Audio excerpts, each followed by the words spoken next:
Hello friends, आपका स्वागत है द एजुकेशन लाइव चैनल पर। तो आज के टॉपिक में हम क्या पढ़ेंगे? बिग बैंग थ्योरी पढ़ेंगे। बिग बैंग आपके दिमाग में आइडिया क्रिएट हुआ कि बिग बैंग थ्योरी क्या है। तो हम जानते हैं कि ब्रह्मांड में बहुत सारी चीज़ें होती हैं, प्लैनेट्स होते हैं, स्टार होते हैं, सन होते हैं। तो ये कैसे निर्माण हुआ, इनका कैसे हुआ? कुछ तो होगा। जैसे प्रोटॉन होता है, तो प्रोटॉन्स में मतलब एक एटम होता है, एटम में प्रोटॉन न्यूट्रॉन्स होते हैं, तो एटम से एटम मिलकर ऐसी सारी चीज़ें बनी होती हैं। तो ब्रह्मांड में कैसे आई ये सारी चीज़ें, तो उसके बारे में हम पढ़ते हैं बिग बैंग। बिग बैंग की क्या है, बिग बैंग की थ्योरी क्या है? तो ये एक क्या था, एक बिंदु था, एक पॉइंट था। मानो एक ये पॉइंट है बिग बैंग, और इसका क्या हुआ? एक्सप्लोजन, मतलब विस्फोट हुआ, एक विस्फोट हुआ। तो ये विस्फोट कैसे हुआ? 10-32 सेकंड में एक विस्फोट हुआ था। मतलब इतनी सेकंड में विस्फोट हुआ तो प्रोटॉन फॉर्म हुआ। प्रोटॉन फॉर्म कैसे? मतलब कि विस्फोट हुआ तो प्रोटॉन का गठित हुआ। प्रोटॉन्स जो होते हैं, इलेक्ट्रॉन प्रोटॉन न्यूट्रॉन होता है, प्रोटॉन हुआ। ये एक माइक्रो सेकंड में, मतलब सेकंड से बहुत छोटे होते हैं, माइक्रो सेकंड में हुआ। और फिर उसके बाद जे 0 पॉइंट न्यूक्लियर फ्यूज़न चालू हो गया। मतलब न्यूक्लियर फ्यूज़न मतलब कि जो न्यूक्लियस से न्यूक्लियस आपस में मिलने से एक फ्यूज़न, मतलब कि विस्फोट हुआ। तो वो स्टार्ट हुआ। वो 0.00 सेकंड से चला, 20 मिनट तक चला। ये आप देख पा रहे हो कि 20 मिनट तक ये चला। ठीक है, तो न्यूक्लियर फ्यूज़न एंड 20 मिनट के बाद होगा। मतलब कि 0.0 सेकंड से स्टार्ट हुआ न्यूक्लियर फ्यूज़न, और कब तक चला? मतलब कि 20 मिनट तक ये चला।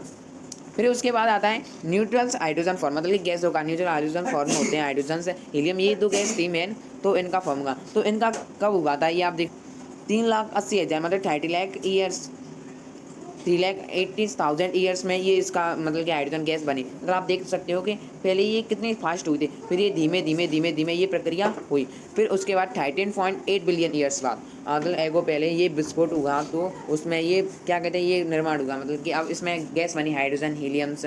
तो फिर क्या है, इससे धीरे धीरे मतलब कि 3.8 बिलियन ईयर्स आफ्टर, आप देख सकते हो 3,18 ईयर्स के बाद, 13.8 बिलियन ईयर्स बाद ये गैलेक्सी बने, स्टार्स वगैरह ये सारे गैलेक्सी बने। तो हम कह सकते हैं एक छोटा सा परमाणु, एक छोटा सा और एक छोटी सी चीज़ में से एक्सप्लोजन हुआ, और आज हम देख रहे हैं तो कितना बड़ा विस्फोट हुआ है। मतलब कितने बड़े अर्थ देख रहे हैं आज हम, अर्थ पे हम हैं। तो आप देख सकते हो कि एक छोटी सी चीज़ में से कितना बड़ा एक्सप्लोजन हुआ, और आज हम इसे अपना जन्मदाता भी मान सकते हैं, क्योंकि यही तो था। तभी तो अगर ये विस्फोट नहीं होता तो ये ब्रह्मांड नहीं बनता, ये स्टार्स नहीं बनते, ये गैलेक्सी नहीं बनते।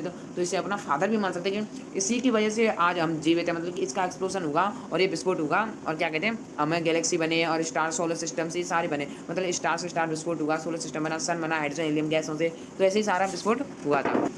तो हम जाने प्रिंसिपल वाई, मतलब कि इसका सिद्धांत किसने दिया था? तो इसका सिद्धांत दिया था एडविन हबल ने। एडविन हबल ने इसका सिद्धांत दिया था। ठीक है, इसका सिद्धांत पूछा जा सकता है कि जो बिग बैंग थ्योरी का सिद्धांत किसने दिया? एडविन हबल ने। और इसका एक्सप्लोजन, मतलब कि इसका विस्तार किसने किया था? तो इसका विस्तार किया था जॉर्गे लिमेटर्स ने। जॉर्गे लिमेटर्स ने। और इसकी स्टार्टिंग का वही 14 बिलियन ईयर्स एगो, आपने देखा होगा कि 3.8 बिलियन एगो ये हुआ था विस्फोट। तो ये हम जान सकते हैं कि अब कितने साल पहले, 14 बिलियन ईयर्स एगो, ये एडविन हबल का एक प्रोजेक्ट था, जिसके द्वारा उसने देखा कि ऐसी गैलेक्सी होती है। ये गैलेक्सी अपनी मिल्की वे गैलेक्सी है, ये गंगा गैलेक्सी, मिल्की वे गैलेक्सी। तो उसके बाद एक और गैलेक्सी है, एक और गैलेक्सी, एक और गैलेक्सी है। तो उसने इससे टेलीस्कोप से देखा कि जो गैलेक्सी है, जो नज़दीक गैलेक्सी है ना, वो आपस में दूर भग रही है। ये इधर भग रही है, ये इधर भग रही है। तो उन्होंने एक इंटरेस्ट फैक्टर ये देखा कि जो सबसे पहले है वो धीरे धीरे भग रही है, जो सबसे तेज है वो ज़्यादा दूर भग रही है, मतलब तेज़ी से बढ़ रही है आगे, तेज़ी से, मतलब कि एक्सप्लोजन, मतलब विस्तार हो रहा है। ब्रह्मांड का कोई अंत ही नहीं है। तो ऐसे से उन्होंने देखा था। किसने देखा? एडविन हबल ने देखा था। तो मिल्की वे गैलेक्सी है। तो मिल्की वे गैलेक्सी का डायमीटर पूछा जा सकता है कि डायमीटर कितना है मिल्की वे गैलेक्सी। तो मिल्की वे गैलेक्सी का कितना वो है डायमीटर? तो 1 लाख लाइट ईयर, जो आप देख रहे हो कितना है, 1 lakh light years, 1 lakh light years. और इसकी थिकनेस, मतलब कि इसकी मोटाई कितनी है गैलेक्सी की मोटाई? तो वो 100 है लाइट ईयर्स। लाइट ईयर्स सबसे बड़ी प्रणाली होती है नापने की, सबसे तेज वाली प्रणाली। और आप देख सकते हो कि नंबर्स ऑफ स्टार के, मतलब कितने अपने जो गंगा गैलेक्सी है, मिल्की वे गैलेक्सी है, उसमें कितने स्टार्स हैं? 200 से 400 बिलियंस इसमें स्टार्स हैं। और इसमें प्लेनेट कितने हैं? ऐसे अपना अर्थ है, जुपिटर्स है, ऐसे इस गैलेक्सी में। तो इसमें कितने हैं? 100 बिलियंस। इसमें क्या है? इसमें 100 बिलियंस प्लेनेट हैं, जो रहने योग्य है, कुछ नहीं रहने योग्य, गैसों से बना। ऐसे अर्थ है, वो रहने की योग्य है, जो 3rd नंबर पे आता है। Solar system created by solar nebula, जो आप देख रहे हैं सोलर नेबुल। सोलर नेबुल क्या कहते हैं? सुपर बादल था, सुपर नेबुल बादल नाम था। उसमें क्या है? सारी गैस हाइड्रोजन, मतलब कि H, और हीलियम। हाइड्रोजन हमें पता है एक इलेक्ट्रॉन होता है, मतलब एक प्रोटॉन होता है हाइड्रोजन में, और हीलियम He, जो 2nd नंबर पे आता है एलिमेंट्स में। तो इन दोनों के मिलने से एक विस्फोट हुआ। अगर हाइड्रोजन के हाइड्रोजन अणुओं से मिलने के हीलियम बने, और हीलियम से गैस से एक सन बना, जो आप देख सकते हो बहुत अपने ईस्ट ऊष्मा प्रदान करता है। इसका 500, तो मतलब सरफेस एरिया का टेम्परेचर ही है सन का। अब हम पढ़ते हैं कि सन क्या है? जो आप ये सूरज देख रहे हो, सन के बारे में हम पढ़ते हैं। ये सूरज है। तो इस सन है, इसकी एज कितनी है, एज आपको विजुअल हो रहेगी तो 4.5 बिलियन ईयर्स, मतलब कि एज कितनी है 4.5 बिलियन ईयर्स इसकी एज है। इक्वेटर इसका डायामीटर, मतलब कि डायामीटर क्या होता है, मतलब ये सन है तो इसका ये लाइन इसको बोलते हैं डायामीटर, और इसकी आधे वाले हिस्से को बोलते हैं रेडियस, ठीक है। तो इसका डायामीटर क्या है 13,84,000 किलोमीटर इसका डायामीटर है। और इसका रेशियो मतलब रोटेशन मतलब ये अपने अक्ष पर घूमता है, रोटेशन मतलब इसका अपना अक्ष है, मतलब ये खुद नहीं घूमता, मतलब कि अपने अक्ष पर घूमता रहता है। तो वो कितने दिन में घूमता है 25 अर्थिश डे, मतलब 26 डे हम मान सकते हैं। और इसकी जो टेम्परेचर है, मतलब कि इसका जो टेम्परेचर वो कितना है, वो टेम्परेचर तो सन का टेम्परेचर है ना वो 1,50,00,000 सेंटीग्रेड डिग्री है। सोचो 1,50,00,000 सेंटीग्रेड डिग्री है, सोचो कितना कितना कितना गर्म है ये सन। और इसकी जो सरफेस है ना उसका टेम्परेचर 500 सेंटीग्रेड डिग्री है। देखो 500 सेंटीग्रेड डिग्री, तो इसका ये सरफेस इसलिए ना उसी का है, और इसका तो 1,50,00,000 करोड़ है इसका सेंटीग्रेड डिग्री में। तो आप सोच सकते हो कि कितना गर्म ये प्लेनेट है, मतलब स्टार्स है, इसे स्टार बोला जाता है, सन को क्या बोला जाता है, स्टार। और रही बात है इसकी डेंसिटी की, तो डेंसिटी है 1.41 जी सेंटीमीटर क्यूब, ठीक है, 1.41 जी सेंटीमीटर क्यूब। अब पढ़ते हैं हम मरकरी के बारे में। तो ये मरकरी मतलब सबसे पहला नज़दीक प्लैनेट है, स्टार है ये सन। तो इससे पहला नज़दीक प्लैनेट कौन है, मरकरी। तो एवरेज डिस्टेंस फ्रॉम सन, मतलब सन से इसकी दूरी कितनी है, तो 58 मिलियन किलोमीटर, कितनी 58 मिलियन किलोमीटर इसकी दूरी है। और इसके इक्वेटर्स डायमीटर कितना है, इसका जो इक्वेटर डायमीटर है वो कितना है 4.878 किलोमीटर्स है, ठीक है, इसका इक्वेटर डायमीटर देख सकते हो। और इसका डेंसिटी कितनी है 4,08,078 किलोमीटर है, ठीक है, इसकी डेंसिटी है 5.43 ग्राम सेंटीमीटर क्यूब है। और इसकी ये मतलब कि रोटेशन मतलब कितना समय लेता है, मतलब कि अपने अक्ष पर घूमने में कितना समय लेता है, तो 58.6 डे लेता है, कितने लेता है 58.6 डे। और ये टाइम टू ऑर्बिट द सन, मतलब कि ये सन है तो ये आपको मरकरी है, तो ये इसके चक्कर लगाने में कितना समय लेता है, तो वो 88 डेज लेता है, कितने लेता है 88 डेज, मतलब 88 डेज लेता है। और इसके पास मून कोई भी नहीं है, मतलब कि ये अपना मरकरी है भाई, सन के पास ये मरकरी है पर इसका कोई मून नहीं है। ऐसे अर्थ के पास मून है और जुपिटर्स के पास तो बहुत मून है, बहुत सारे मून है। तो जुपिटर्स के बारे में हम अगले नेक्स्ट में पढ़ते हैं। अब हम पढ़ते हैं वेनस के बारे में।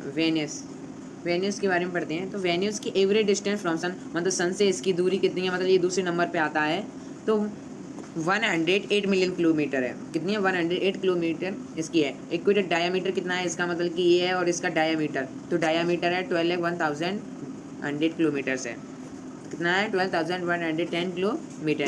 डेंसिटी कितनी है 5.25 ग्राम सेंटीमीटर क्यूब इसकी डेंसिटी। पेरियड ऑफ रोटेशन, मतलब कि घूमने में कितना समय लेता है, ये अपने अक्ष पर घूमने में कितना समय लेता है, पेरियड ऑफ रोटेशन, तो 243 डेज, मतलब 243 दिन लेता है अपने अक्ष पर घूमने के लिए। रिवॉल्यूशन नहीं करता, मतलब अपने अक्ष पर घूमता है। अब देखो रिवॉल्यूशन इसे कहते हैं, मतलब कि सन की कितने दिनों में चक्कर लगा देता है।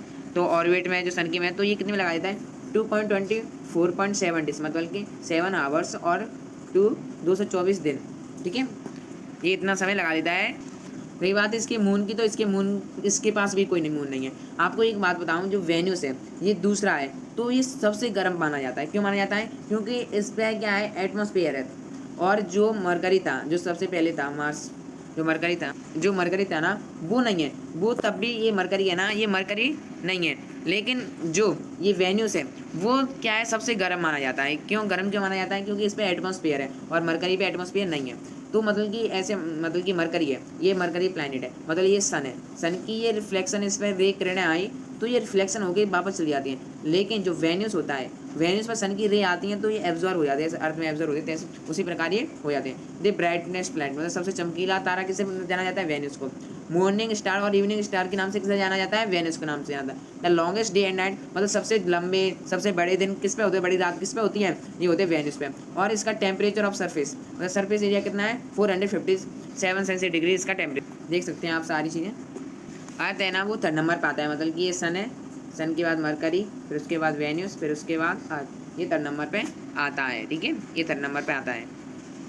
तो एवरेज डिस्टेंस फ्रॉम सन, मतलब सन से इसकी दूरी कितनी है, तो 1150 मिलियन किलोमीटर, मतलब 150 मिलियन किलोमीटर, 1050 मिलियन किलोमीटर है। इक्वेटर्स डायमीटर, इसका डायमीटर कितना है, मतलब ये अर्थ है तो इसका ये डायमीटर कितना है तो इसका डायमीटर है 12,0756 किलोमीटर। ठीक है, कितना है 12,756 किलोमीटर। और डेंसिटी इसकी कितनी है, तो डेंसिटी है इसकी क्या कहते हैं 5.52 ग्राम सेंटीमीटर क्यूब इसकी क्या है डेंसिटी है। पीरियड ऑफ रोटेशन मतलब कि 29 दिन और 9 आवर्स मतलब 9 घंटे, मतलब कि 29 दिन अपने अक्ष पर घूमने में कितने दिन समय लगाता है, 29 दिन और 3 मिनट मतलब 9 घंटे का समय ये लगाता है अपने अक्ष पर घूमने।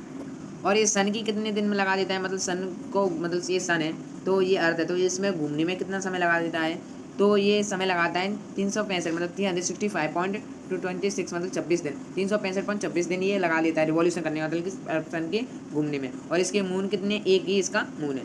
Life on the earth 3.5 billion years ago, मतलब कि अर्थ पर जीवन कब हुआ, स्टार्ट हुआ 3.5 मतलब ह्यूमन स्टार्ट नहीं होते, हम ये कह सकते हैं कि मानव ने स्टार्ट हुए थे, मतलब जीवन स्टार्ट हो गया था, ये कह सकते हैं कि जीवन स्टार्ट हुआ था, लेकिन मनुष्य का नहीं हुआ था। तो मनुष्य का क्या होमो स्पेसिस 2 लाख ईयर्स एगो, ये कब हुई 2 लाख ईयर्स एगो, माने मनुष्य का जीवन संभव कब हुआ 2 लाख ईयर्स एगो, मनुष्य का पहले जीवन संभव हुआ। एंड